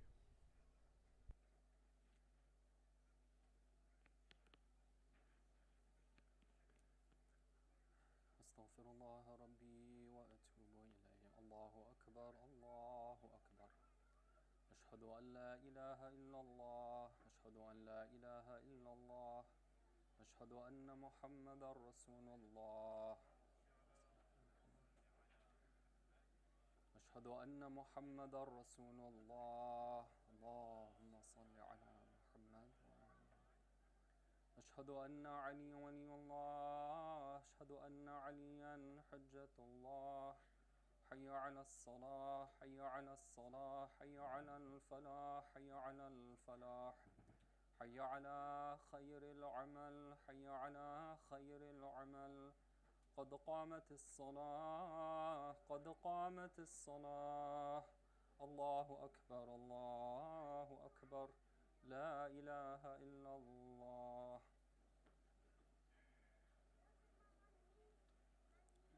الله أكبر. بسم الله الرحمن الرحيم. الحمد لله رب العالمين الرحمن الرحيم مالك يوم الدين. إياك نعبد وإياك نستعين. اهدنا الصراط المستقيم صراط الذين أنعمت عليهم غير المغضوب عليهم ولا الضالين. بسم الله الرحمن الرحيم. والعصر إن الإنسان لفي خسر إلا الذين آمنوا وعملوا الصالحات وتواصوا بالحق وتواصوا بالصبر. الله أكبر. سبحان ربي العظيم وبحمده. سبحان الله سبحان الله سبحان الله. سمع الله لمن حمده. الله أكبر. سبحان ربي الأعلى وبحمده. سبحان الله سبحان الله سبحان الله. الله أكبر. أستغفر الله ربي وأتوب إليه. الله أكبر. سبحان ربي الأعلى وبحمده. سبحان الله سبحان الله سبحان الله. الله أكبر. بحول الله وقوته أقوم وأقعد. بسم الله الرحمن الرحيم. الحمد لله رب العالمين الرحمن الرحيم مالك يوم الدين. إياك نعبد وإياك نستعين. اهدنا الصراط المستقيم صراط الذين أنعمت عليهم غير المغضوب عليهم ولا الضالين. بسم الله الرحمن الرحيم. قل هو الله أحد الله الصمد لم يلد ولم يولد ولم يكن له كفوا أحد. الله أكبر. اللهم صل على محمد وآل محمد. ربنا اغفر لي ولوالدي وللمؤمنين يوم يقوم الحساب. رب ارحمهما كما ربياني صغيرا. الله أكبر. سبحان ربي العظيم وبحمده. سبحان الله سبحان الله سبحان الله. سمع الله لمن حمده. الله أكبر. سبحان ربي الأعلى وبحمده. سبحان الله سبحان الله سبحان الله. الله أكبر. أستغفر الله ربي وأتوب إليه. الله أكبر. سبحان ربي الأعلى وبحمده. سبحان الله سبحان الله سبحان الله. الله أكبر. الحمد لله. أشهد أن لا إله إلا الله وحده لا شريك له وأشهد أن محمدا عبده ورسوله. اللهم صل على محمد وآل محمد بعون الله وقوته أقوم وأقعد.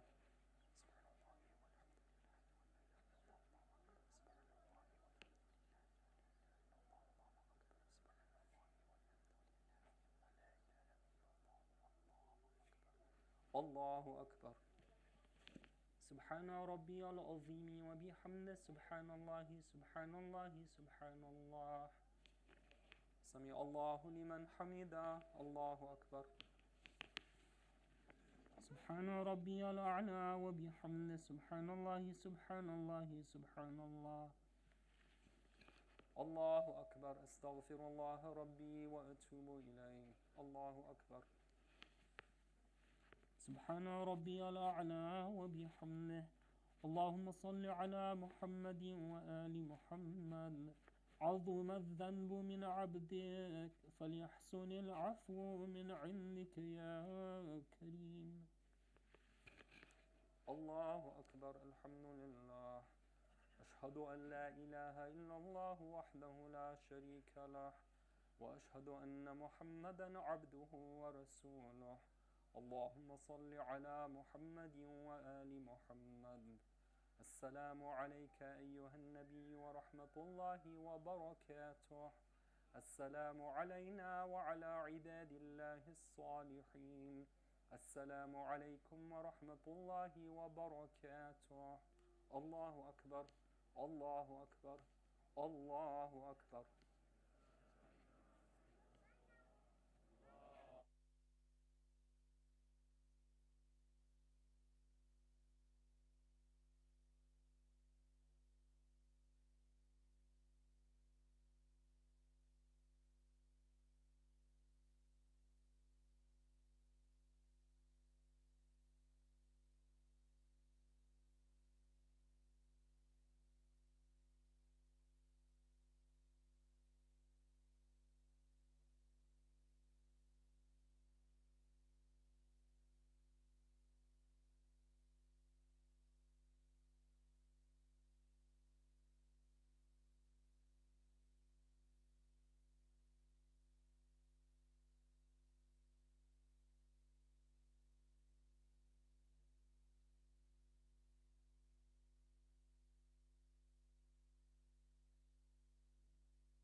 اللهم صل على محمد وآل محمد.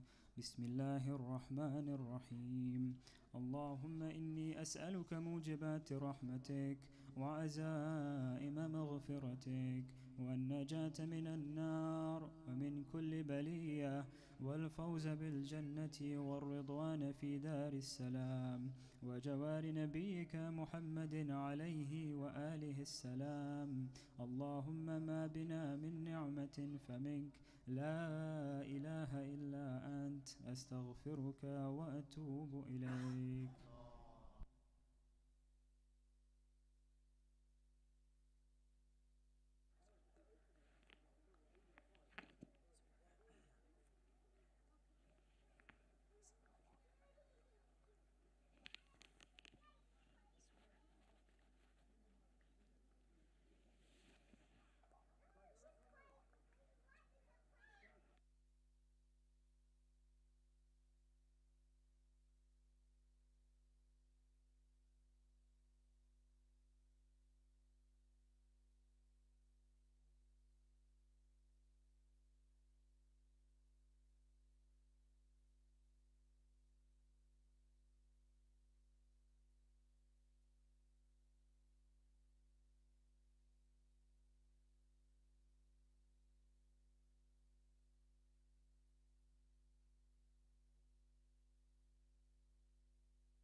أشهد أن محمدا رسول الله. أشهد أن محمدا رسول الله. أشهد أن علي ولي الله. أشهد أن عليا حجة الله. حي على الصلاة، حي على الصلاة، حي على الفلاح، حي على الفلاح، حي على خير العمل، حي على خير العمل. قد قامت الصلاة، قد قامت الصلاة. الله أكبر، الله أكبر، لا إله إلا الله. الله أكبر. بسم الله الرحمن الرحيم. الحمد لله رب العالمين، الرحمن الرحيم، مالك يوم الدين. إياك نعبد وإياك نستعين. اهدنا الصراط المستقيم، صراط الذين أنعمت عليهم غير المغضوب عليهم ولا الضالين. بسم الله الرحمن الرحيم. إنا أعطيناك الكوثر فصل لربك وانحر إن شانئك هو الأبتر. الله أكبر. سبحان ربي العظيم وبحمده. سبحان الله، سبحان الله، سبحان الله. سمع الله لمن حمده. الله أكبر. سبحان ربي الأعلى وبحمده. سبحان الله، سبحان الله، سبحان الله. الله أكبر. أستغفر الله ربي وأتوب إليه. الله أكبر. سبحان ربي الأعلى وبحمده. سبحان الله، سبحان الله، سبحان الله. الله أكبر. بحول الله وقوته أقوم وأقعد. بسم الله الرحمن الرحيم. الحمد لله رب العالمين، الرحمن الرحيم، مالك يوم الدين. إياك نعبد وإياك نستعين. اهدنا الصراط المستقيم، صراط الذين أنعمت عليهم غير المغضوب عليهم ولا الضالين. بسم الله الرحمن الرحيم. قل هو الله أحد، الله الصمد، لم يلد ولم يولد ولم يكن له كفوا أحد. الله أكبر. اللهم صل على محمد وآل محمد. يا الله يا رحمن يا رحيم، يا مقلب القلوب ثبت قلوبنا على دينك. الله أكبر. سبحان ربي العظيم وبحمده. سبحان الله، سبحان الله، سبحان الله. سمع الله لمن حمده. الله أكبر. سبحان ربي الأعلى وبحمده. سبحان الله، سبحان الله، سبحان الله. الله أكبر. أستغفر الله ربي وأتوب إليه. الله أكبر. سبحان ربي الأعلى وبحمده. سبحان الله، سبحان الله، سبحان الله. الله أكبر. أشهد أن لا إله إلا الله وحده لا شريك له، وأشهد أن محمدا عبده ورسوله. اللهم صل على محمد وآل محمد. بحول الله وقوته أقوم وأقعد.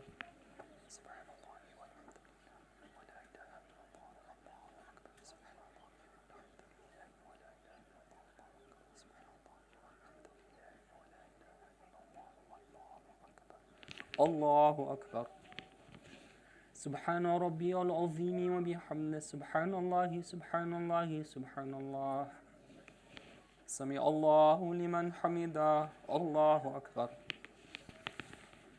سبحان ربي الأعلى وبحمده. سبحان الله، سبحان الله، سبحان الله.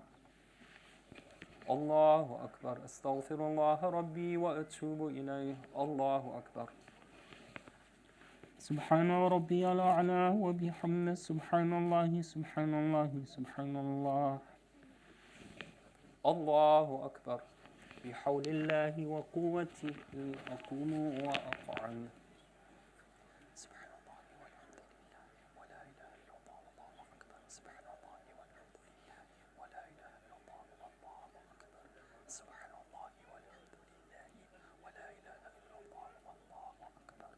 الله أكبر. سبحان ربي العظيم وبحمده سبحان الله سبحان الله سبحان الله. سمع الله لمن حمده الله أكبر. سبحان ربي الأعلى وبحمده سبحان الله سبحان الله سبحان الله. الله أكبر. أستغفر الله ربي وأتوب إليه الله أكبر. سبحان ربي الأعلى وبحمده. اللهم صل على محمد وآل محمد. يا ولي العافية نسألك العافية. الله أكبر. الحمد لله. أشهد أن لا إله إلا الله وحده لا شريك له وأشهد أن محمدا عبده ورسوله. اللهم صل على محمد وآل محمد. السلام عليك أيها النبي ورحمة الله وبركاته. السلام علينا وعلى عباد الله الصالحين. السلام عليكم ورحمة الله وبركاته. الله أكبر الله أكبر الله أكبر.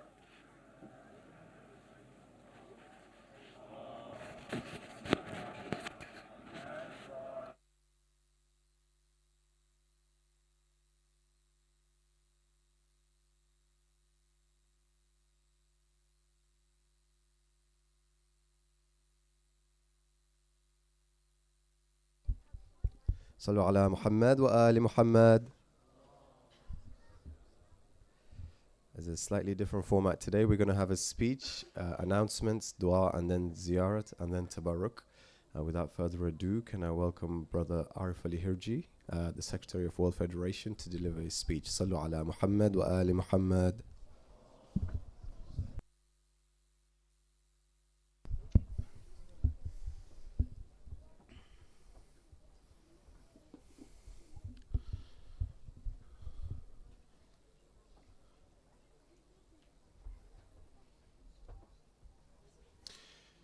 Tonight I'm going to ask you, can you hear the rockets falling over Gaza?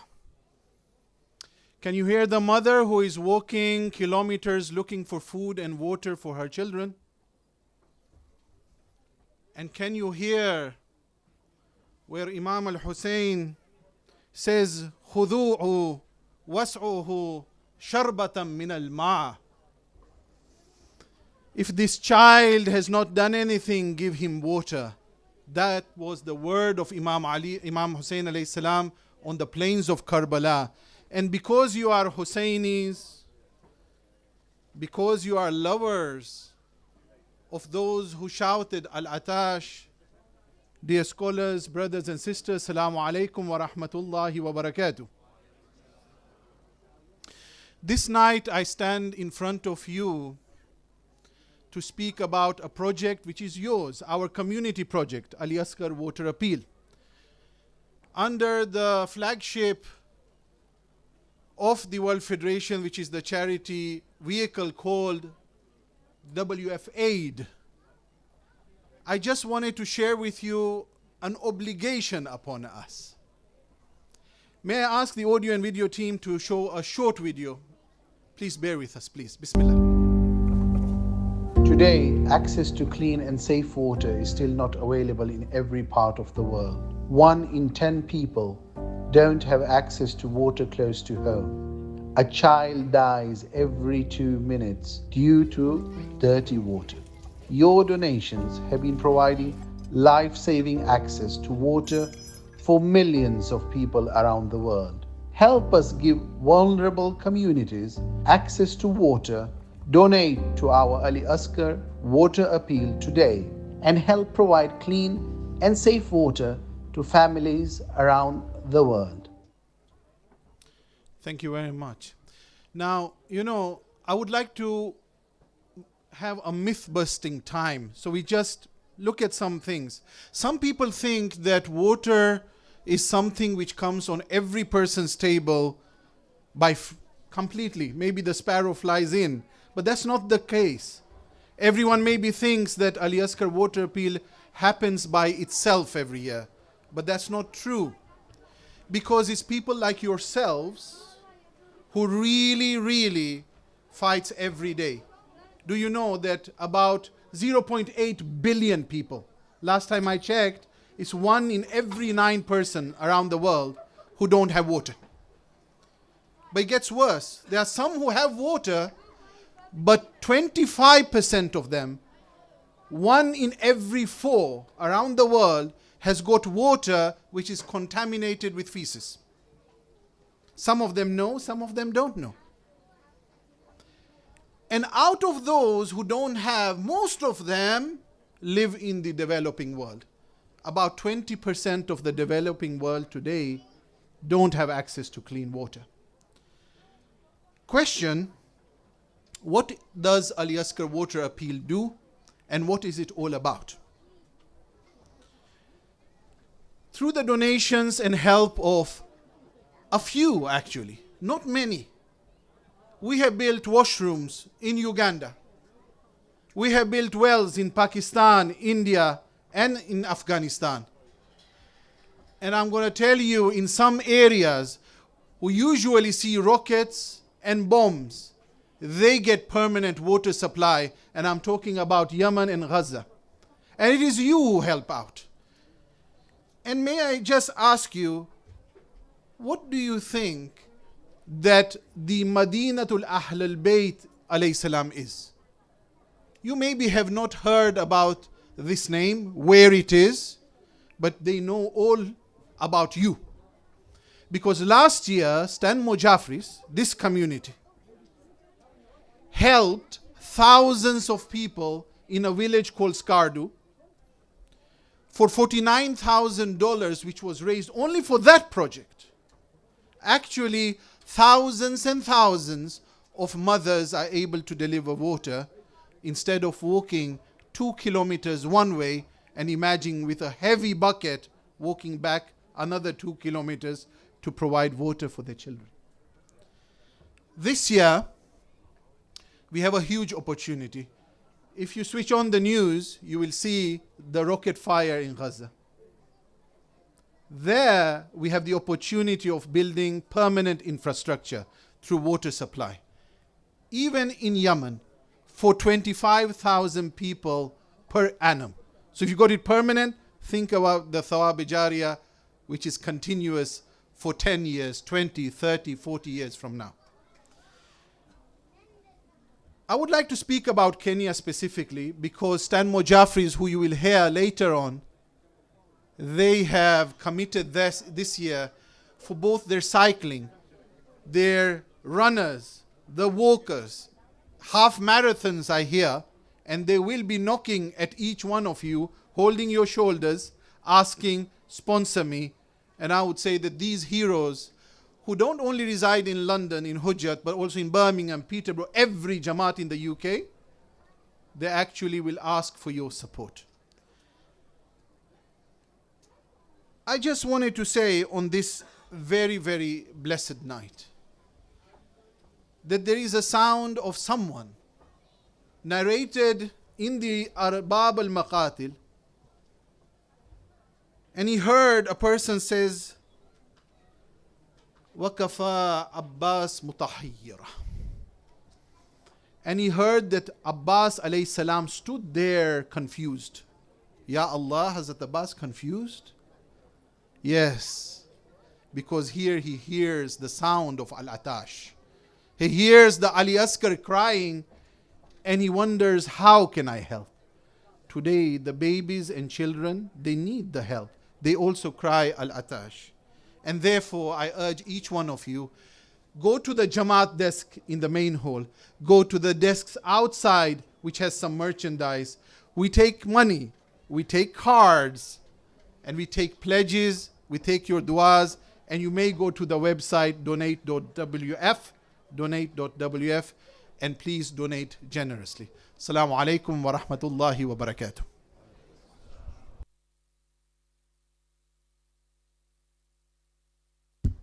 Thank you. There's just a few announcements.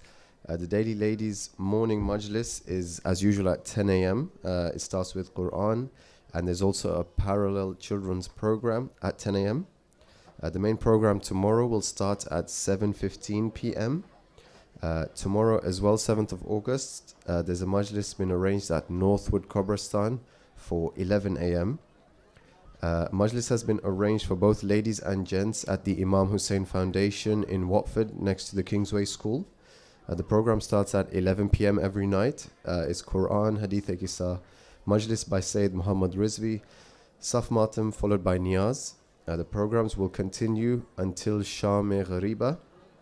Please try to car share where possible. The annual Majlis at Woodcock Hill Cemetery on Ashura Day, Tuesday the 9th of August, will begin at 5 p.m. A humble request for Mu'mineen to please share cars as much as possible and follow the marshals, the car marshals that will be there. The Muharram Majalis sponsorship scheme is £810 per night.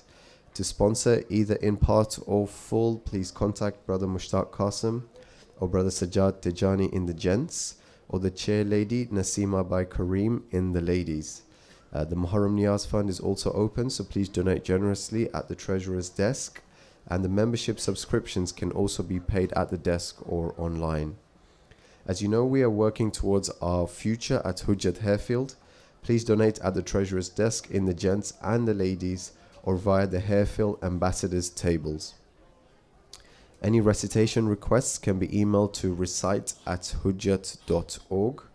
And please respect our neighbors by not blocking their driveways when you park outside. And in terms of a car parking announcements, once Rugby and the center car parks are full, overflow is in the Mandir rear grass area. Please follow the instructions by the car park volunteers and cooperate with them fully. If you have parked in Mandir, please ensure you vacate by 10:30 p.m. and please refrain from smoking or littering in the grounds.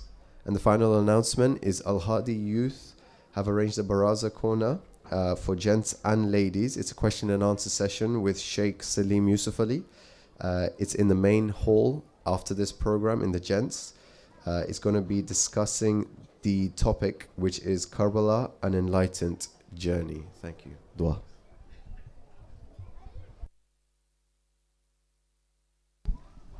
اللهم صل على محمد وآل محمد.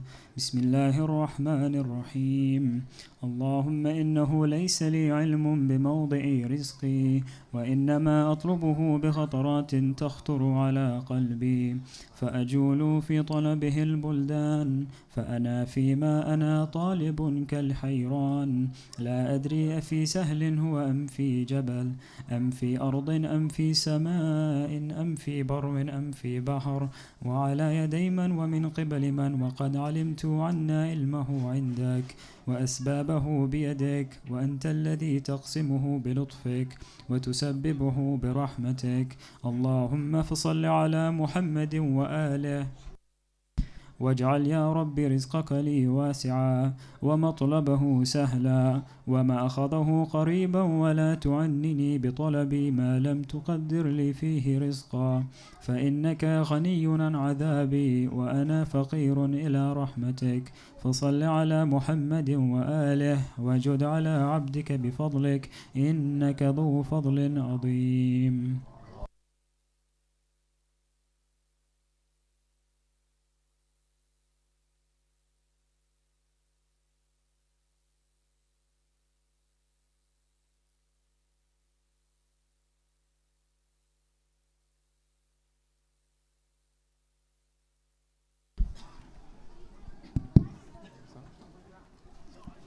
السلام عليك يا رسول الله، السلام عليك يا أمير المؤمنين، السلام عليك يا فاطمة الزهراء، السلام عليك يا خديجة الكبرى، السلام عليك يا حسن المجتبى، السلام عليك يا أبا عبد الله الحسين، وعلى 9 المعصومين من ذريتك، علي بن الحسين ومحمد بن علي وجعفر بن محمد وموسى بن جعفر وعلي بن موسى ومحمد بن علي وعلي بن محمد والحسن بن علي.